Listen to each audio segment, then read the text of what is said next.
doing it. You supposed to be happy you sitting there with Kid L. Why you mad? The Kid L podcast. Yep. Oh my God, wait a minute. So rocking and rolling. I have to say it, the first doctor to be sitting on my couch. This is a great moment. This is something positive, right? This is something that can help people. Doctors are usually extremely, extremely intelligent people, except when they're charging you for your costs or your bills sometimes. They be taxing. What's up, Lativah? Are you from Michigan? Yes, I am. I'm from Detroit, Michigan, on the east side of Detroit. Cool. Yep. Talk about growing up in Detroit.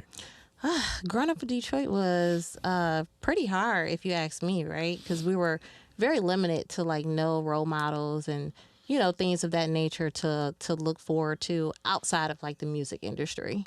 So when I was talking about going to school to get my doctor's degree and I wanted to be a nurse and things of that nature, everyone was doing other things like music or stripping or selling clothes, right? And so that was just kind of out of the ordinary. So I grew up on 6 Mile. I lived on Cedar Grove with Snoop and Peasy and J-Bo. I went to school with all of them. So, yeah, I'm from that area. Very cool. So you were paying attention to seeing most people were heading towards music or heading towards working at the club or whatever the case might be. And for you, you decided that's not going to be your route. Yeah, it wasn't looking too good on that end, right? I just wanted something that was sustainable, and I wanted something that I can change lives and help people. What makes you think, looking back at it now, that you were able to take this conscious decision and take that route when you were watching your friends not being able to take the same direction? What separated you to take the route that you took? You know what? Just seeing, I was kind of like in a situation like at the wrong place at the wrong time. And, people got killed and they died and, just different things was going on, shootouts and stuff like that. And that really just kind of like woke me up. It was like, this is the time to really get your life together. This is the time to, when a bullet passed your head, the moment, your life flashed before your eyes. Right. So that was the moment to really just say, you know what? No, I'm not going to be in the streets. I'm going to actually really go to school, get my education, and really become something in life. Sure. I want to do a quick mic adjustment. Is that okay real quick? So, I think now this circumstance that you're talking about, people kind of have epiphanies, right? And people have like self-reflective moments. Can you describe your moment, or do you want to just say that was just you? Yeah, that was really the moment, right? Just seeing like, people that I grew up with just passing away. Just dying, right? People getting locked up, women and the guys. So it was kind of like, what do you want to do with your life? This is the time to really take it serious to, get out the hood. So did anybody in your family go to, take those same direction you took and you did? Did you have anybody to look up to at that angle? Nope. No one in my family have a doctor's degree. On my dad's side, I have like a lot of lawyers, and my uncle was the president of Chrysler, things of that nature. I have some judges and things of that nature, but it's more on my dad's side. But my mom's side, no, there were no one that had really graduated high school other than me and my brother. Wow. Yeah. So now you're watching everybody around you, you're watching your surroundings, you're realizing what direction you want to go into. What was your first step of actually getting to the point that you are now? So it's so crazy. I ended up moving to Atlanta. And so when I moved to Atlanta, I was starting my business, and I had run into Katt Williams at the mall. And it's so crazy because I was telling Katt Williams what I wanted to do in my life and things of that nature. And I had just recently started my home care business because I used to take care of my grandmother when she was young. And Katt Williams was like, this is something that you should franchise. And I was like, what? At that point in time, I didn't know what franchising was. And he was like, here go $200 and, get into the business and franchise it. And I'm like, okay. And so I started doing all my research. I started looking into, how you franchise, how you get the franchise attorneys, the lawyers, how you build the business and things of that nature. And now I actually franchise the business. Wow. Okay. And so that whole instance, first of all, when we're talking about the business, what was the business in particular? So it was the home healthcare agency that I own. I started about 15 years ago. Okay. It's called Compassionate Helpers. I'm actually the first Black-owned franchisor in the world in the healthcare industry. Wow.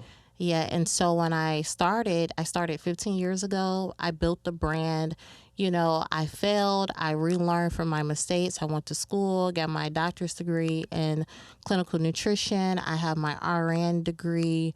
And also I just did a lot of like conferences, business calls, and just really just feed my brain with a lot of knowledge so I can be able to become an expert within the industry. So and I want to kind of go back. That's kind of like the first, when I was saying the first, like those were the first steps, then like the schools that you went to and everything like that. So talk about that. Talk about school and like the day that when you graduated high school, what was the first steps you took from that point? The day I graduated from high school, I started going for like CNA, phlebotomy technician, little the certification courses. And then I actually enrolled into Ashworth College, and then I got my bachelor's degree, and then I went to go get my doctor's degree, and then I went back to school to get my RN degree. Wow. And how were you able, did you get like grants and stuff like that? Or? No, actually, so with Ashworth College, it's more of a, paid situation where you can actually like pay a monthly fee to get your bachelor's degree. So that's what I went through. And then I had got like, student loan grants and things of that nature for my doctor's degree and my RN. Do you feel like, coming from Detroit, was it an easy process as far as getting to these schools that you need to get to, or is there any type of situation that makes it more difficult for people to be able to attend these schools and whatnot? No, these schools are very easy, right? Because all of the classes that I went to and the programs that I went to, as far as like my bachelor's degree and my doctor's degree, that was online. Okay. So it was very, more complex and easy for me. But outside of that, more of like the nursing, of course, that's hands-on training. So you have to go to school Monday through Friday from 9 a.m. to 5 p.m. The challenging part is, trying to manage your business and also go to school at the same time. Right? Because you're going to school at 8 hours a day. But it's not hard. It's all about dedication and consistency. The problem is people don't want to take out the time to do it. Right. Just lifestyle, right? Yeah. You got to train yourself. If you don't train your brain to actually be consistent and dedicated to get something accomplished, a lot of people say, I want to make 6 figures. I want to make 7 figures. But they don't want to go to school to do things to make, changes within a society. Right on. Right? They don't want to have real careers. So they pick these little things like, oh, well, I'm a own a boutique. Well, how many people that has a boutique that makes millions of dollars? Right? That really lasts long. Right? So people don't think the healthcare industry, because the moment that they think is, I don't want to take care of nobody. I don't want to, wipe no one butt and all of those things. It's different types of nurses that you can be. It's different types of doctors that you can be that does not require for you to interact directly with patients. Right. So they have a misconception a little bit, or just not a full awareness of what the actual programs entail or what these career paths entail. Yes. That's cool. That's part of the reason you're here, is to help build this awareness, right? For people to look at it as a viable option for their career and what's something they can pursue. Now, when you finished school up, is that when you started your business immediately? No, I actually started my business before I went to school. Oh, wow. Yeah. So my grandmother helped me 15 years ago. This is way before I actually, went to school. However, during that time, I was going to school to get the education, because my grandmother was like, if you want to become an expert, you need to become an employee and then become an employer. Oh, wow. Right? So in order for you to learn the ins and outs of the business, you need to go work for a company to learn exactly how to operate the business, know the day-to-day operation, know the do's and the don'ts, and interact with the patients and see what the patient want. Yeah. And then also go seek that knowledge to be able to apply that to your daily life. See, that's where I got the confusion in, because you did it in reverse. Most people go to school and finish all their school stuff, and then they start a business or entrepreneurship within their doctorate and everything like that. You did it before that. So how many years, you said it was about 15 years ago this started? Yep, 15 years ago. Talk about day one, starting the business, opening it, and what made you realize that there was a need for your business to begin in the first place? My grandmother, being low income, not being able to have reliable caregivers and nurses, and no one really wanted to take care of clients that had Medicaid insurance like that, right? Yeah. And so that was the time that I was like, this is the time and the need to actually start something and provide affordable home care services for those who are less fortunate. Yes. So that's when I started the home care business. And, my grandmother, of course, she became my first patient. And then people within her building decided to sign up with the home care service. And then generally you're just building at this point, just building the singular business at this point. Mm-hmm. Yep. And So okay. I was building the business, and after the franchising part also, stuck out to me. Like, it stood out, franchise. So I started reading books on how to franchise your business. Now, if you think about it, everything on earth is a franchise. Everything we go to, your favorite restaurant, your favorite store, is a franchise, right? And so why we don't franchise our business? Right. You see a lot of people that say, hey, you can buy this course for $9.99, but once that person gets done with that course, it's over, right? A franchise is where you have money for the rest of your life. That's generational wealth. Yeah. It's spread across the country, or spread across the cities or whatever like that. So many people buying it. Yeah. You only have the community around you that's going to buy it. And then once you're done with them, what do you do after that? Exactly. And you can only do so much by yourself. So now you need to get somebody else to do it in their city or in their state. Now, so Katt Williams comes up to you and tells you need to start franchising. Is that pretty much how you... Well, actually, I was trying to sell the home care service. Try to see if he, needed some service for, like, maybe his loved one or, grandmother or family member or anything of that nature. And he was like, no, but that's a great idea. What you're doing, keep doing it. And he was like, you need to franchise this business. Yeah. And next thing you know, he gave me $200 and was like, franchise. And, it just also stuck with me, like, franchise. So now we have 18 locations around the world. Wow. Yep. Wow. What's the name of it? Compassionate Helpers. That's a sweet name. It's pretty sick. Now, $200 doesn't seem like... I know everybody's going to come at you for the $200, but what is $200 going to do? What's $200 going to do? What did it mean? What are the $200 you think really mean? Get the LLC going. LLCs is only $50, right? Get the LLC, just get on your feet, right? And again, this was years ago. The $200 really helped. Really? Any money that someone gives you to invest into your dreams or see your vision before you see it, it helps. Yeah. It could be $5, right? Every dollar is a blessing. Especially coming from Katt Williams at that time. Were you like you were a follower of his movement at that time, or like his? To be honest, I seen him a few times, and I liked him as a comedian or things of that nature, but I wasn't really familiar with him. Yeah. So actually, a good friend of mine at that particular time was telling me, like, that's Katt Williams, that Katt Williams. I didn't even know who he was, and I'm just like, just running up to him and things of that nature. Very cool. Talk about how you continued from that point. When you start franchising, is it something that was easy as you thought it was going to be, or was a lot no, of trials? Franchising is hard. It's most definitely hard. I mean, you need franchise attorneys, consultants.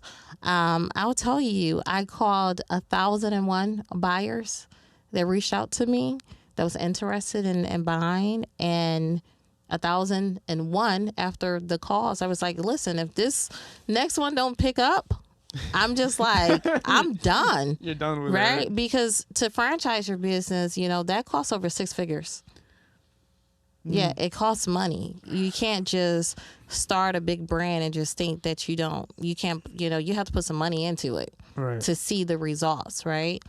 And so when I franchised the business, the first buyer, she actually brought 3 locations. So I sell my franchises from anywhere between $55,000 to $6 million. Oh my God. Yeah. So it depends on the territory. It depends on the area that they want the franchise company in.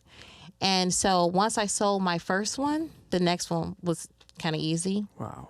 And then that's how I end up into Forbes. So I became a Forbes Next 1000 honoree. Wow. And the judges were the owner of Square Up, and then also Sierra, Sierra Wilson, the singer. So she was one of the judges. So 1,000 of us end up getting picked. Wow. Yeah. And so they call us the new upcoming entrepreneurs and stars that people need to watch out for. And this was back in 2021. Wow. And then I became a Forbes Business Council member.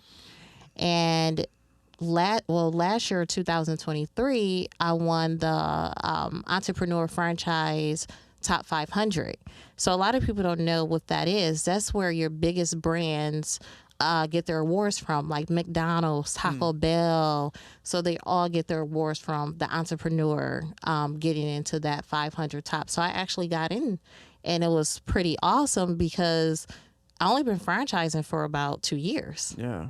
So I actually made it in there, and that was pretty cool. Wow, that's freaking awesome. Yeah. Of course it is awesome. When they talked to you, what did they say were the particular reasons? You said it's only been 2 years, so it's like not enough. Other places you're mentioning have been open for almost 100 years, Yep. right? Mm-hmm. What do you think that, what did they tell you? What did they specifically say was so intriguing to them and to put you on the list? I believe the consistency, the dedication, and also the record of success, right? Because when you get into the top 500, you have to have a proven system that it actually works. So you have to prove that you can help the investors that spent all this money to make their investment back plus more. Yeah. Right? Because if you don't, then you failed at franchising. No one else is going to buy a franchise.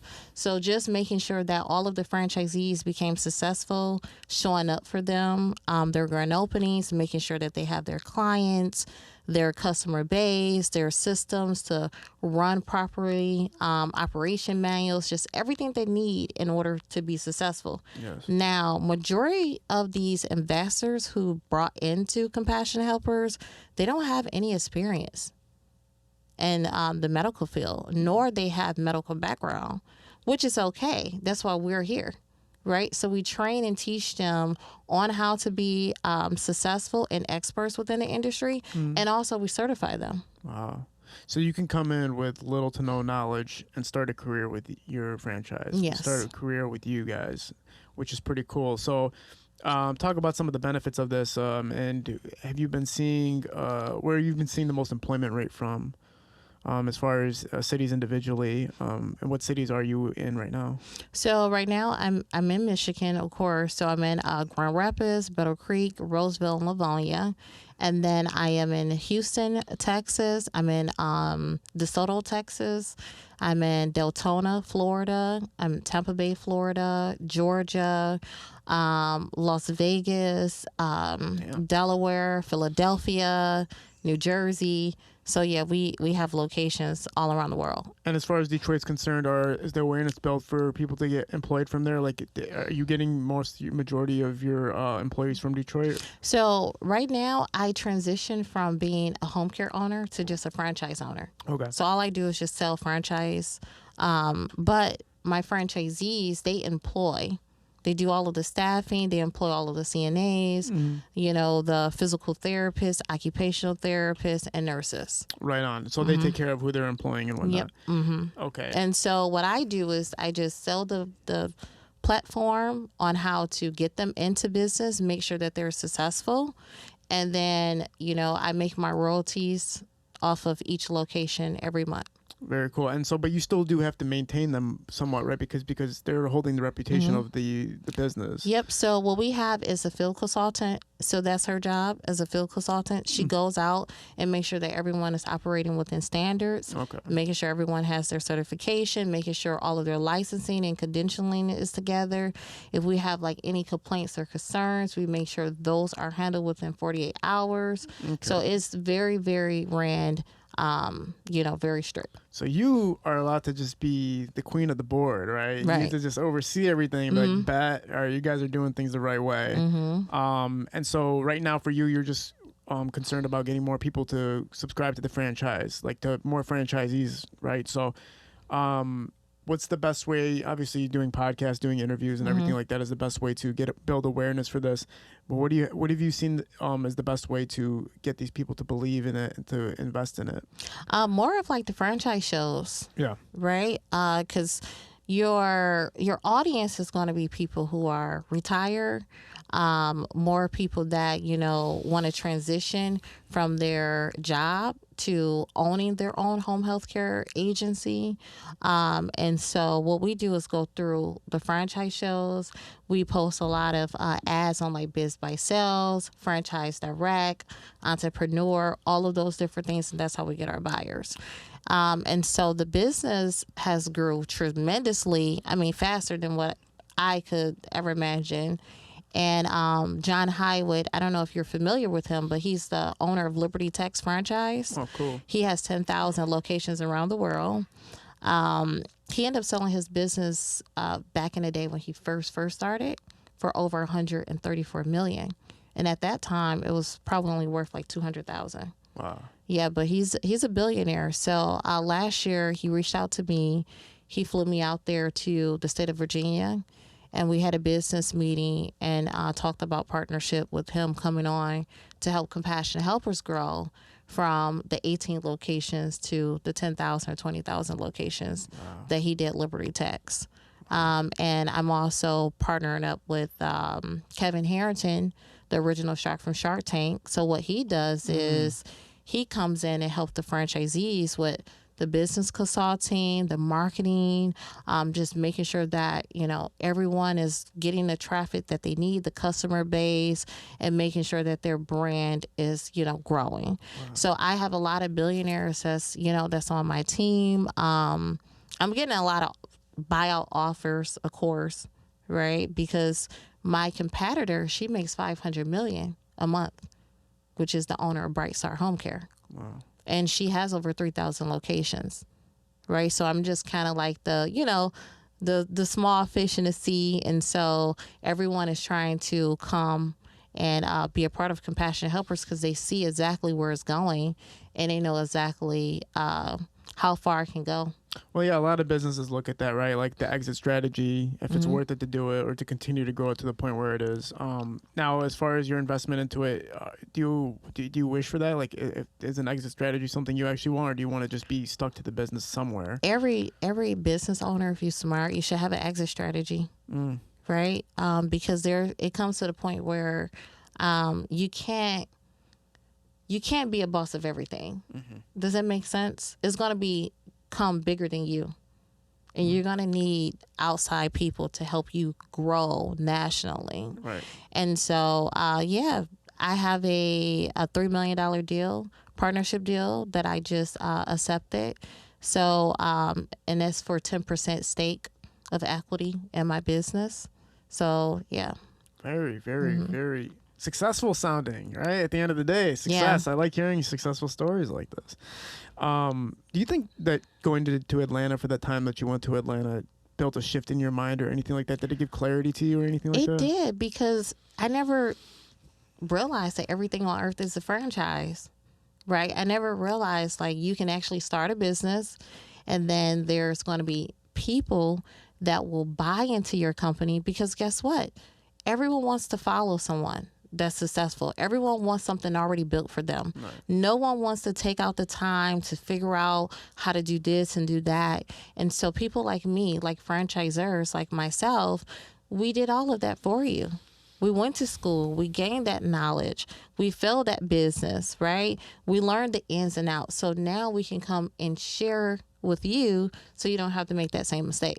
Yeah, right. So they could just be like, okay, here's the blueprint already laid out for how to run this business, and then just run it. And yes, I have to give out a royalty, or I have to, pay you out or whatever way that I have to. But it's better than starting from ground zero and just walking through ignorance until you figure it out. Exactly. Very, very cool.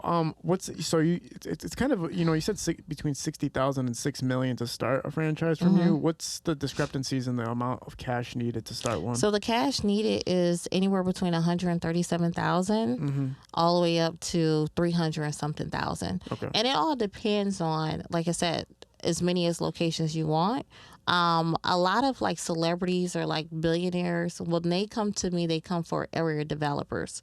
So an area developer is like Rick Ross. You know how Rick Ross owns 100 Wingstops? Yes.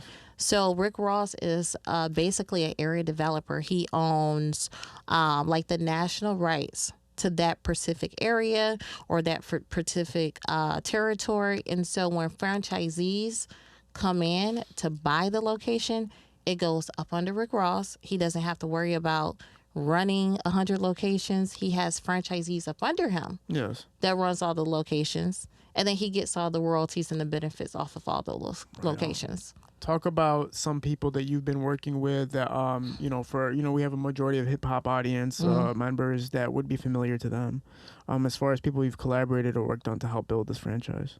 So, so far, just Kevin Harrington for Shark Tank, John Highwood. Like I said, it's majority of billionaires that a lot of people are not really familiar with. In the hip hop industry, I haven't worked with anyone outside of getting the motivation and the inspiration from Katt Williams. I'll tell you one story though. Years ago, it's so funny. I was in Las Vegas, so I lived in LA before, Las Vegas, New York. I mean, you name it. I traveled the world. I met this guy who was starting a transportation company, and he came to me and he wanted me to, give him the blueprint on how to start a medical transportation or the home health care agency that I was getting started at that particular time. And he was partnered with Master P. Oh, cool. Yeah, and still he was like, hey, if you give me this idea, Master P is going to do you a shout out. You're going to be on this TV show, all of that bull crap talk, and I'm like, no, right? And so at that particular time, I was working on my franchise. Yeah. Right. So this is back in like 2016, 15. I was working on a blueprint of how I wanted everything to be ran. And so he was like, yeah, if you do this for me and do that for me, because he was like in debt and he was just trying to pay Master P back and he was just trying to get out of his situation and he wanted to use me for all of my knowledge. And I'm like, if I would have gave him my blueprint, I would have never been here today. So my advice too from entrepreneurs, when you have something that you're working on or something that like it's a vision, don't share with other entrepreneurs. Get it done first. Yeah. Trademark.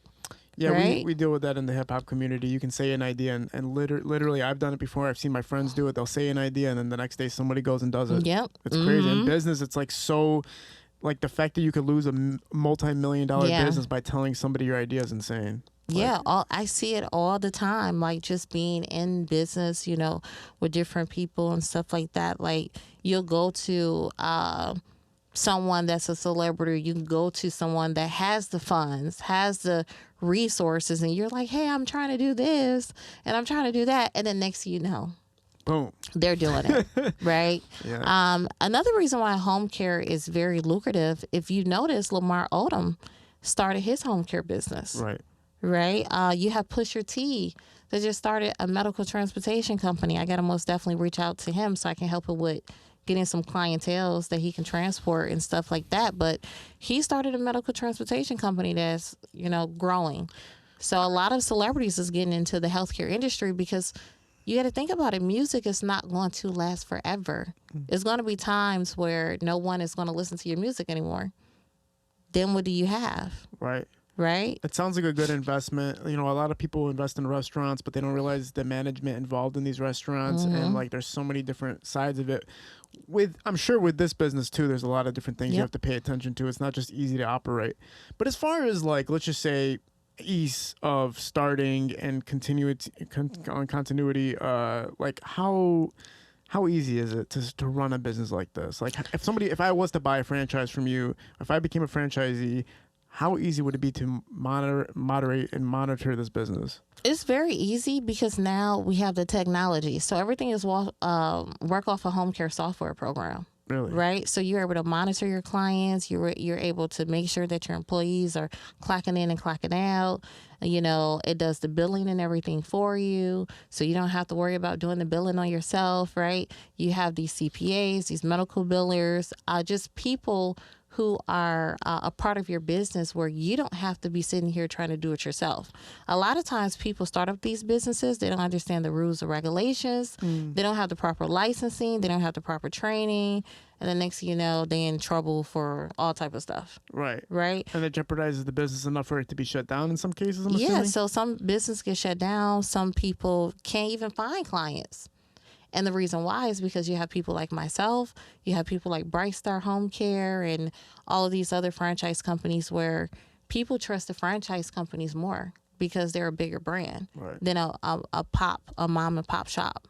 So right? if it's just, it can't be just money though, right? That people can give to you to start one, right? Because wouldn't there have to be, there has to be some It's type a of qualification Right. and it's very strict. Okay. Right. So if you want to be an area developer, that's something different because the qualifications, you're not operating the business, right? What you're doing is just controlling like the state of Michigan, and then you have franchisees up under you.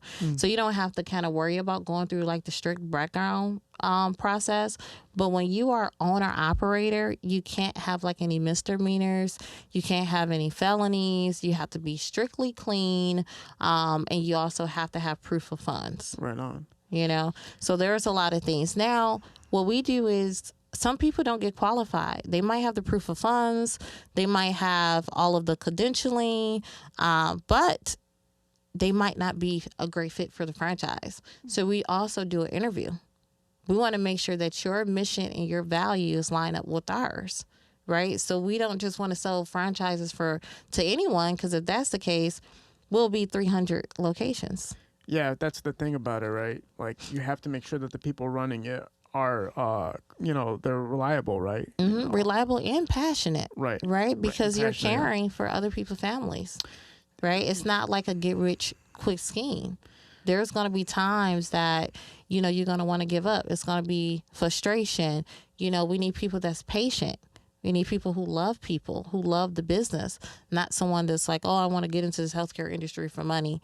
I have turned down people that had millions of dollars that wanted to be area developers, but their main focus was on money, and not more of how many people can we help. Right. That's what we're about.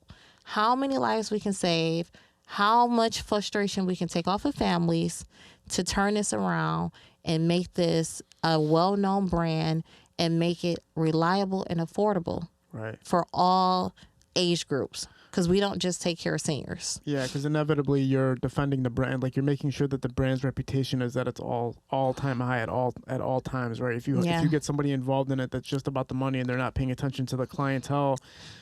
I've heard horror stories. Like I've had a lot of family members that have healthcare workers at their homes or caretakers, and just horror stories because these employees don't know what they're doing, or their mind is mismanaged, or whatever the case may be.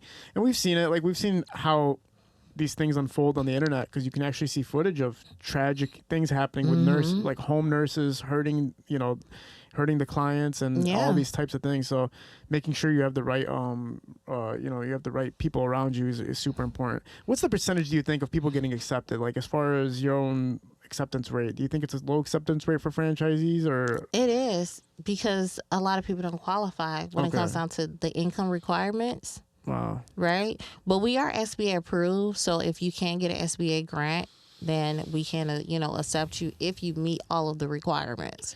So it's very strict. Like my partners, like my competitions and things of that nature, there's more of like $150,000 buy-in fee, $200,000 buy-in fee, right? So each franchisor has different requirements, but I'm pretty sure if mine's is kind of the same as my competitors. But for like half the cost, basically. For half the cost. About $60,000 versus the $150,000, which is a pretty big jump, right, for a lot of people. If you could give a pitch to people about, if you're in Detroit right now, you have maybe two friends that can split together and get it, versus going to start up a restaurant or to go start up something else. They do care about people. They're willing to help and be a part of it. What's the pitch to them to kind of invest in the franchise? If this is something that you want to do, that you kind of feel like, this is my passion, I want to help people. I'm just not in the business for money. I'm in the business because I want to make history, because we're about making history and changing lives.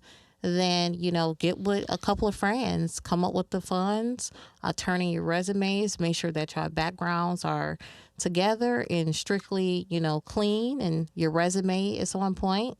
And then if we feel that you meet the requirements, we would love to have you join our franchise family.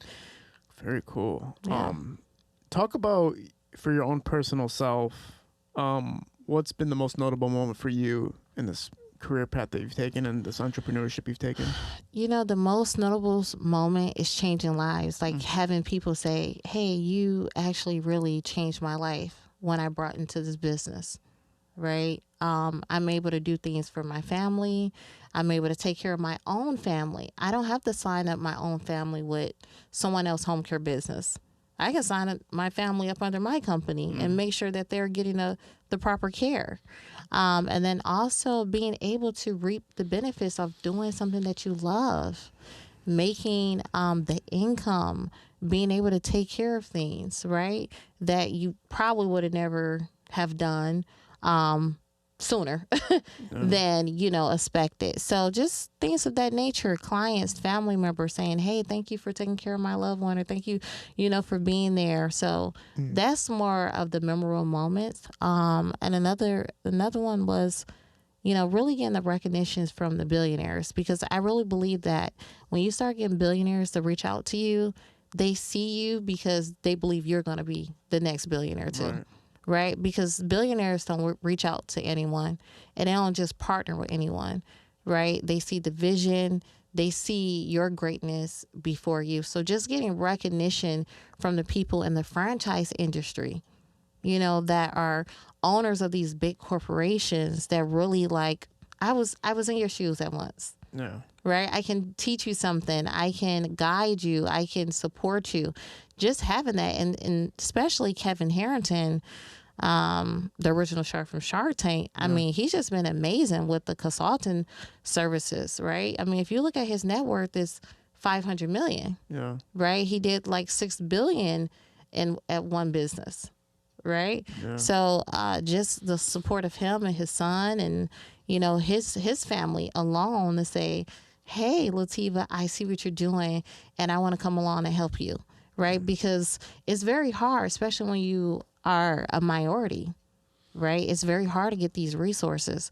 So being able to be a diverse company to say, hey, we take all cultures, backgrounds. We don't care about what nationality you are. We're here to make a difference, right? And for them to say, hey, I see this person from the city of Detroit, right? Grew up in this terrible neighborhood. I see that she's trying to go into the right path. And because of the dedication, because of the success that she had, I want to be connected to her. Yeah.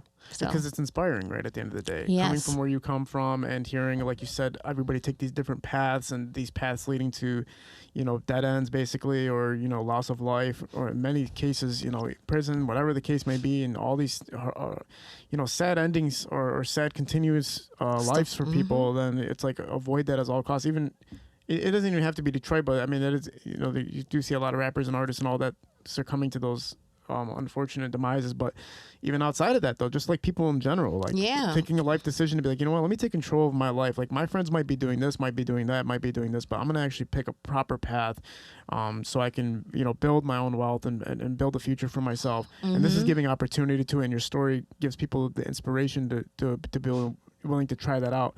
On a personal question for me personally, what was it like to hit that first mill though? Like when you actually hit that $1 million, was it crazy? Yes, it's so crazy because, that's when you just really realize like I made it. Yeah. Does that make the sense? Like, cause getting offers $5 million, $10 million, and there were, of course, the $5 million and $10 million was alone. And of course, I did not take it because I haven't made $10 million. So I don't want to take that type of money, But that $3 million equity deal for 10% of my business, I think that was like a great choice for me. Did you pick that like a Shark Tank kind of scenario, or was it like just a business meeting? You know what? It's so crazy because they come to me. Yeah. I don't have to search for people. Wow. Once you built your name, especially in the franchise industry, and you get into Forbes and you're on the Forbes list and all of those stuff, people come to you, right? So because they want to come to the expert that's doing it. They don't want to come to the mom and pop. They want to come to the expert, the person who helped 18 people become successful, changing thousands of lives, saving people, employing hundreds of nurses, CNAs, even during COVID. We were paying people double to make sure that they were protected to still take care of people in their family. Wow. You know, so just doing those things, giving back to the community, because we do that too as well. We donate, we give back to the community, we support other people's dreams and visions and things of that nature. So just doing that is just like amazing, and having that opportunity to do it, right? And I'm only 33, by the way. Damn. Yeah, so I'm still young. Young as hell. We're very young people. Yeah, so you know, just being able to do that, and even when my children become older, they're gonna have a franchise, right? Even if I take an exit strategy and let's say someone say $20 million buyout, I'm still gonna make sure I keep at least 1 or 2% royalties. Right. Because you remember the founder of McDonald's didn't do that, which he should have did, right? Yeah, I watched that documentary. Yeah, It was terrible. Yeah, so and you have people that come and they will snatch your franchise right up under you if you don't know what you're doing. Yeah, and then they'll go quadruple the profits and make all this money while you're sitting there with your little cash. that they So gave you. royalties is very, very, that's the most definitely the key. And like I said, a lot of people are millionaires today, but a lot of these people you're not going to see. In a couple of years, they're not going to be millionaires. A lot of these brands that's popping right now, it's not going to pop. It's not going to be, you know, the new best thing. It's not still going to have that niche. HealthCare will. Yeah. For life. For sure. Right? And that's a sustainable business. Right? And so I always just tell like celebrities or, you know, people who real estate. You know how the real estate had the market going up and down? Okay, well, if you were an area developer and doing COVID or, you know, doing situations like that, like devastating situations, you're an area developer and you own the state of Michigan or Florida or whatever state you choose, you can have 200 locations up under you. Yeah. And guess what? You don't have to go in each store. You have a manager go manage those stores for you. Yeah. You don't have to operate the stores. You don't have to worry about the licensing and credentialing because that's the franchisee who's going to buy the location from you. Yes. Right? And so that's their job, not yours. You're just the person that owns the state or owns that, you know, international rights. The way you've articulated everything throughout this conversation makes it as easy for somebody as foolish as me to understand, which I do appreciate. I feel smarter from this conversation. I feel very smart. I feel like I can go start one of these. All jokes aside, though, this is very educational. This is very impactful. Thank you for being on this. Usually doctors and people of that nature stay away from like the hip hop community podcast because, you know, they're trying to tie their names to certain brands and they don't want to mix and do all that stuff. But you coming out here and talking about this was really cool. I think people need to hear this. Yeah. And help for them to, you know, build a future for themselves, finding something that makes sense for them that they're passionate about. And you're offering that. You're offering a way for people to find some type of future, again, financially. Thank you for being a part of this. Is there anything you want to shout out before we sign off? Yes, I want to just shout out everyone for just, you know, tuning in. I truly appreciate you for one, you know, just for having me. So that's a blessing. And, you know, if anyone just want to just reach out to me, you can hit me in my DMs. I'm pretty sure you'll tag me in the video. Yes, of course. And then, you know, we can go from there. But, you know, just shout out to my family, you know, my brothers and my sisters and just people that help me, my kids, of course, my franchisees and my investors and my future investors who will love to join my team. I'm just excited of what God has in stores for all of us because I know it's something amazing that's about to happen. Sure. Appreciate you being a part of this. Thank you again for sharing your story and sharing the blueprint for how people can, again, find financial stability. I'll put this out this week so we can fast forward the process of somebody finding a career path for themselves. We're at Parallel Sound Studio, High Level Visuals, shooting these productions. We're out. Bye. Peace. That was the first time I didn't say peace. I'm trying to be proper, bro.